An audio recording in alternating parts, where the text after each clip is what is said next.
What's up, Michigan fans? Welcome back to the Maize and Bluebeard podcast, your daily podcast for all things Michigan football, Michigan basketball, and all Michigan sports. I'm Chris, your host. Thanks for being here and taking the time out of your day to talk a little Michigan Wolverines with me. We are going to continue with breakdown of the other part of Kyle Whittingham's press conference for spring practice. We got through half of it in yesterday's video. I didn't want it to be too long of a video, so I break down the other half in this video. And of course, we'll update you on any news in the transfer portal for Michigan basketball, some pieces of info that came from yesterday's national championship celebration parade and celebration at the Chrysler Center. And we will also update you on baseball, softball, talk about how they are doing this weekend in their big rivalry weekend series. And something special too, I got my first national championship thing in the mail. So we're going to open it up together and I'll show you what it is. All that and more on this episode of the Maize and Bluebeard podcast. Let's go blue. And let's get to it. First up, let's talk Michigan basketball transfer portal news. And not a lot to update on. The biggest thing is that Juke Harris was at the national championship parade and celebration, sporting some Michigan gear, as you can see here. So that is looking good. But there's a little wrinkle thrown in that supposedly North Carolina's new coach wants to meet with him and try to coerce him to come to North Carolina instead of Michigan. But I feel pretty good after what he saw, the celebration, the crowd, the fans, and seeing what Dusty May could do with all those players. I'm not sure why he would go to North Carolina unless he can be the guy there, and that's important to him. We'll see what happens, but I mean, he's wearing the colors. He's representing. He's at a national championship parade for the best team in the basketball world. Why would he go somewhere else? He looks pretty good in the maize and blue, so hopefully that one sticks. The other thing I wanted to talk about was no really movement on any of our other, the ones that I mentioned in the video that Michigan's been linked to or says there's interest in. Another player that I did not mention, and I'll tell you why in a second, is Bryson Tiller, forward center for Kansas, Badunga's front court mate, a very good player, but I didn't mention him because the word on the street is that with Michigan getting Estrella from Tennessee, that now Tiller's kind of like, he's cooled on Michigan a little because he wants that spot. So we'll see. That could be true. That could not be true. But I didn't mention him because he's not really being mentioned in the super hot list of players that are interested in Michigan. So that's kind of the word that he's cooled on Michigan because they took Estrella. So we'll see about that. Really, the only other thing Michigan related I wanted to touch on for the transfer portal stuff. And of course, if something breaks Sunday morning, Sunday during the day, I will do a short and throw it out there. But as of right now, when I'm recording this, nothing Michigan related. But I do have to say that some news made me quite irritable. And that would be Justin Pippen, Scottie Pippen's son. We all remember was a freshman in Dusty May's first year, and he decided to cut his losses and go to California when he would have had a bigger role this year, which of course that bigger role went to Trey McKinney, and I think that was a good choice. But he went to California, had a pretty solid season, showed some growth offensively, and he came back to the Big Ten, but not to Michigan. Oh, no. He decided to go be a Buckeye. So, yeah. I mean, all we do is beat Ohio State in basketball. So, have fun with that, Justin Pippen. But again, nothing really major. Juke Harris was at the national championship parade celebration, sporting the Michigan gear, seeing all the awesome stuff, what the players said, the coach, the fans going nuts. Cannot imagine he's not going to be a Michigan Wolverine. But we shall see. Apparently, North Carolina is going to make a little push for him. But anyway, that's the big one. A lot of big names still linked to Michigan. We'll just have to wait and see what happens on Sunday, and then Monday maybe we'll hear some more. We'll see, but Dusty May's working behind the scenes, and I trust him to get the pieces he needs for Michigan to run it back and go for a back-to-back next year.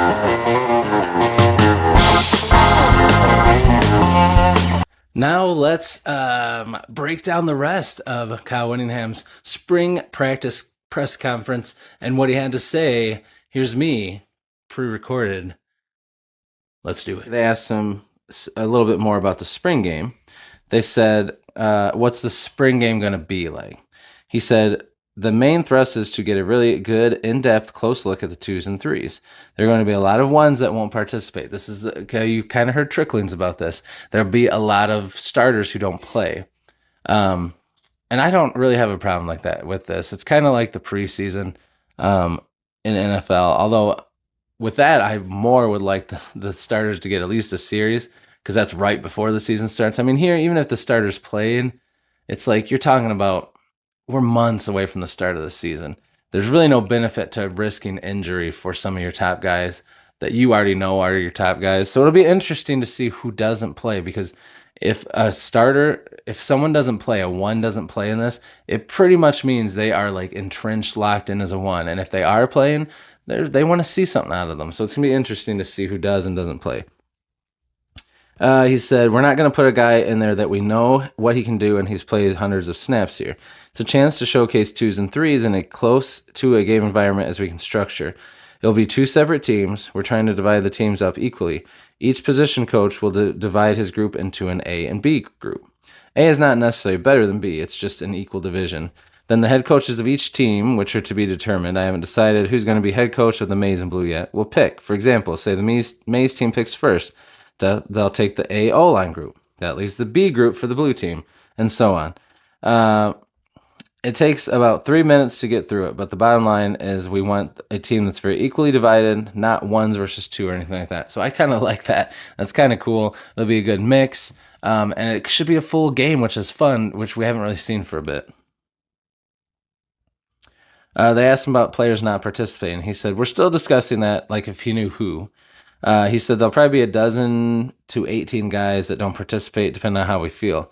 We still got 4 more practices before we make that final decision. If we get low on bodies, right now we're fine. But if we get guys that aren't able to go for whatever reason, we can always revert to an offense versus defense scrimmage, have a point system, something like that.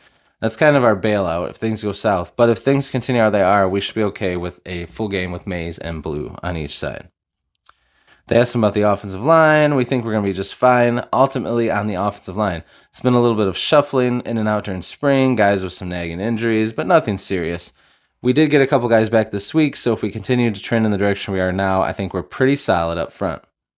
They asked about if Guarnera was going to play center, which I think everybody knows he is. He said, yeah, he's the center. He's had a terrific spring. He's probably the leader of the offensive line group. And then they asked him, this one's interesting. I love this. They said, which linebackers of the young linebackers you mentioned have stood out most to you? He said, sophomore Chase Taylor is doing a nice job.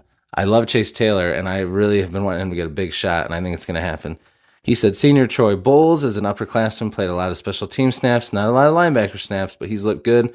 And sophomore Nathaniel Owusu-Boateng has flashed. So those would be the top 3 right now. I love hearing this. I thought the top 3 would be Owusu-Boateng, Bowles, and Nathaniel Staling from North Dakota State. And then Chase Taylor would be that 4th guy. So I love hearing that he's 3. And I don't think that necessarily means anything bad against Staling. He's got to learn the system. He hasn't been there. And I think he's still going to play a big role. They'll rotate guys in, but I love hearing that Chase Taylor and Troy Bowles. We knew Boateng was going to be up there, but I love hearing Taylor and Bowles are impressing because those guys deserve a shot, and it looks like they're going to get it. And then they asked him what strengths and weaknesses of the team could be.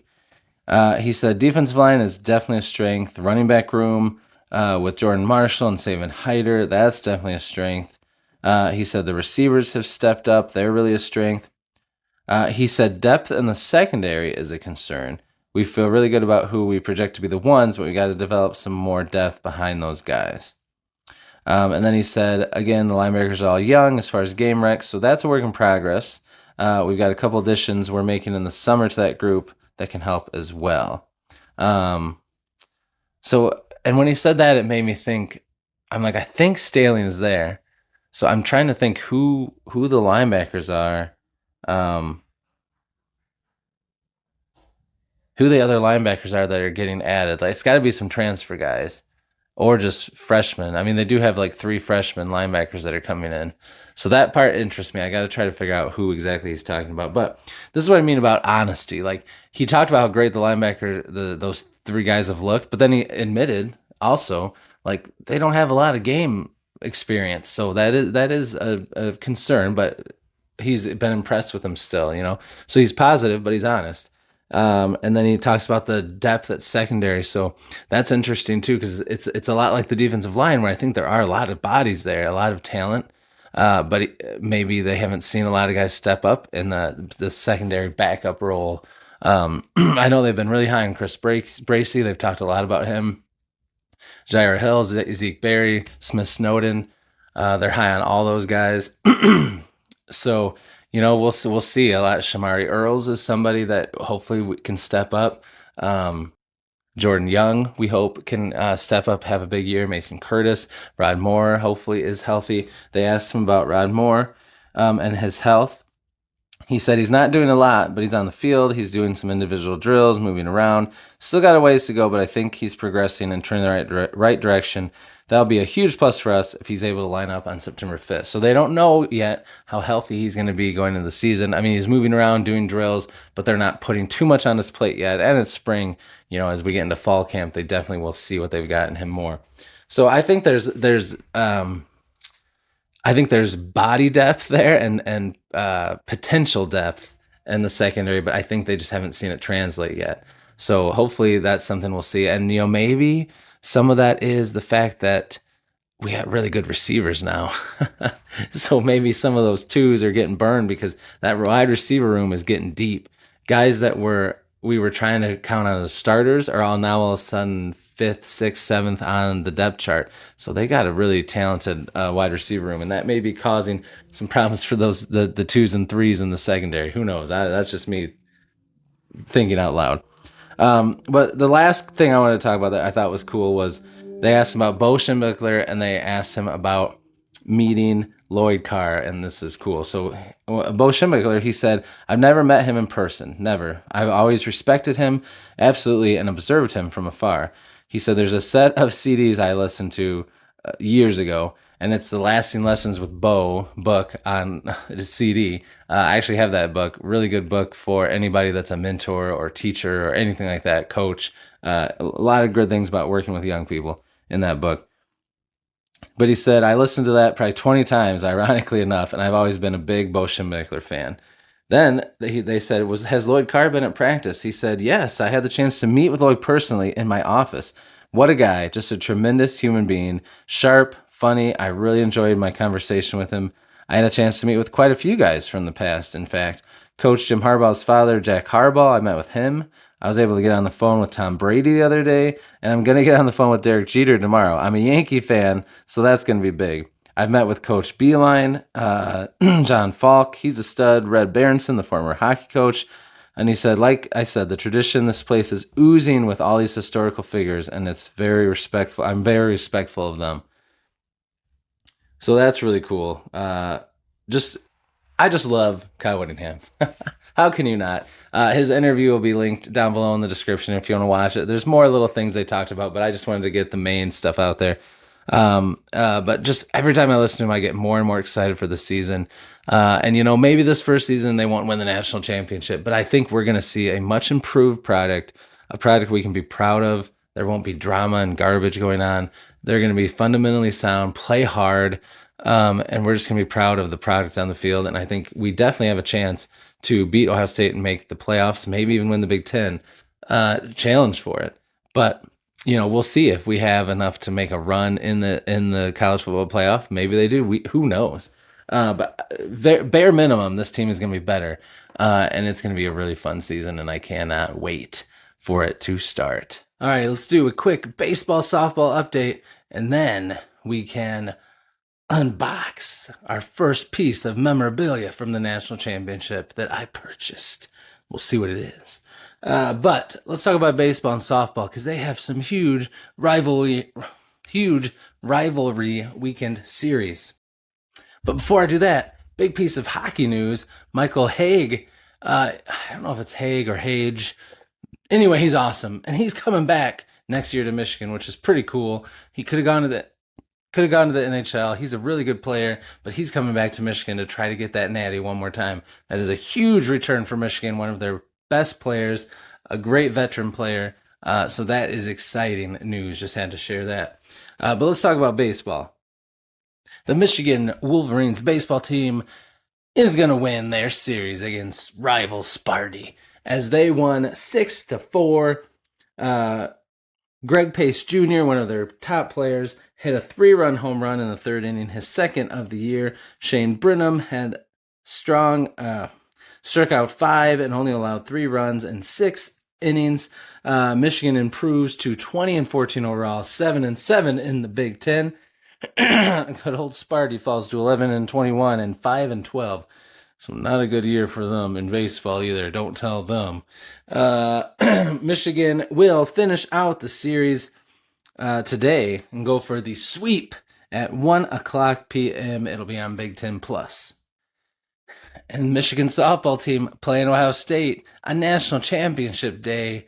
It went lovely. It was right in the midst of all the festivities, and they wanted to go and watch that stuff because they had to enact the mercy rule because Michigan won 11-1, which was pretty awesome.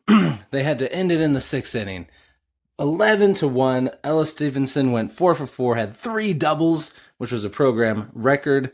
Lily Valment ended the game early in that 6th inning with a grand salami.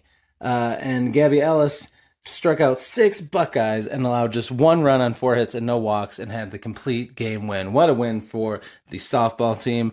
They move on to 26-14, 6-8 in the Big Ten. Ohio State falls to 19-21, 7-7 in the Big Ten. They will play the third game in the series at 3 p.m. On Sunday. If they can get that win, they will be tied, but ahead and past the Buckeyes in the Big Ten standings. So big game tomorrow. But both teams won their weekend series for sure over our hated rivals. And they'll both go for the sweep today. Now it's time for the results to yesterday's question of the day. Remember, I ask one every day, so if you didn't vote on today's, head on over to the community tab and vote. Yesterday, with the parade going on and stuff, I just kept it simple, and I said, are you enjoying the parade today in some way, shape, or form? Your answers you could pick from were, yes, I am going to the parade. No, I'm not going, but I'm watching it on TV. Or you could say, nah, not going, not watching. I had a great season watching the team, but I don't care about this stuff. Or you could say, there is a parade? Whoops. The results are in. And here they are.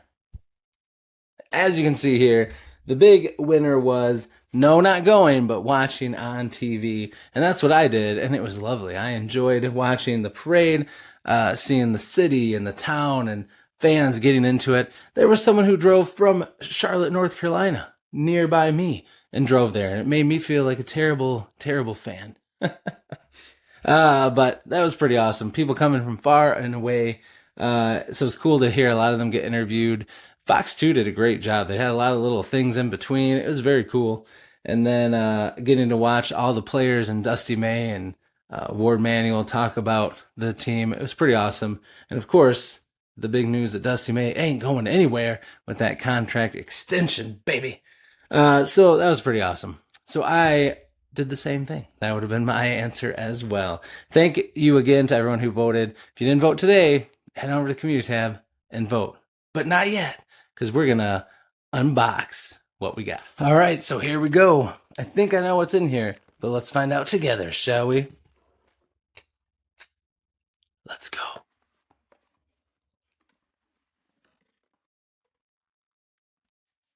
This is much smaller than I thought it was.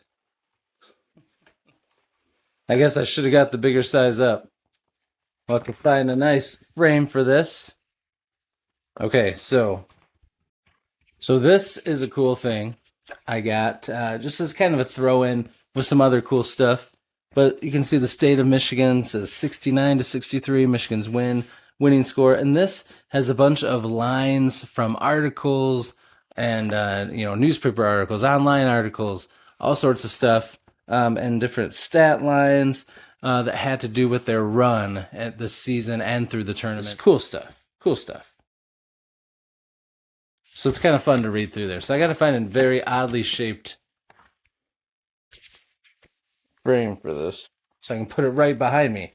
So yeah, pretty cool. Try to flatten that out so I can put it behind me for now, but not too shabby. It's pretty cheap. And good thing because it's very small.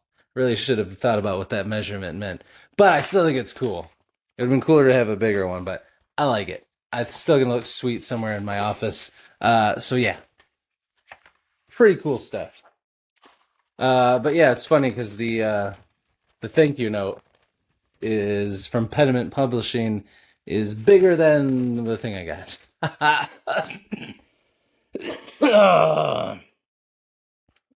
But thank you for that. I'll do this with all the cool things that I get in, and I'll show them off. That's going to do it for this episode of the Amazing Bluebeard Podcast. Thanks for hanging out with me. I hope you had a good time. If this is your first time here, or if you've been hanging out and just not hitting the subscribe, just enjoying the content, but like, please hit that subscribe button. Join the community. You are at the beginning of a community that we're growing that I think eventually is going to be huge and so much fun. So join in now and become a part of this community. We got some awesome people in here, and I have some awesome plans down the road. And remember, when we hit 1,000 subs, I'm dyeing my beard maize and blue for a live stream celebration. So help us get there. We're getting closer and closer. And if you are subscribed, thanks so much. I appreciate you. You guys are awesome. Make sure to hit that like button. Helps YouTube know that you're enjoying the content so they can push it to more people. And if you see that hype thing pop up, just click on it for me. Helps me also. And leave a comment. That helps YouTube know people are engaged and having fun. And also, I respond to every comment. So I'd love to talk to you down there. I will see you in the comment section, and I'll see you in the next video. And until I do, Michigan fans, as always, go blue.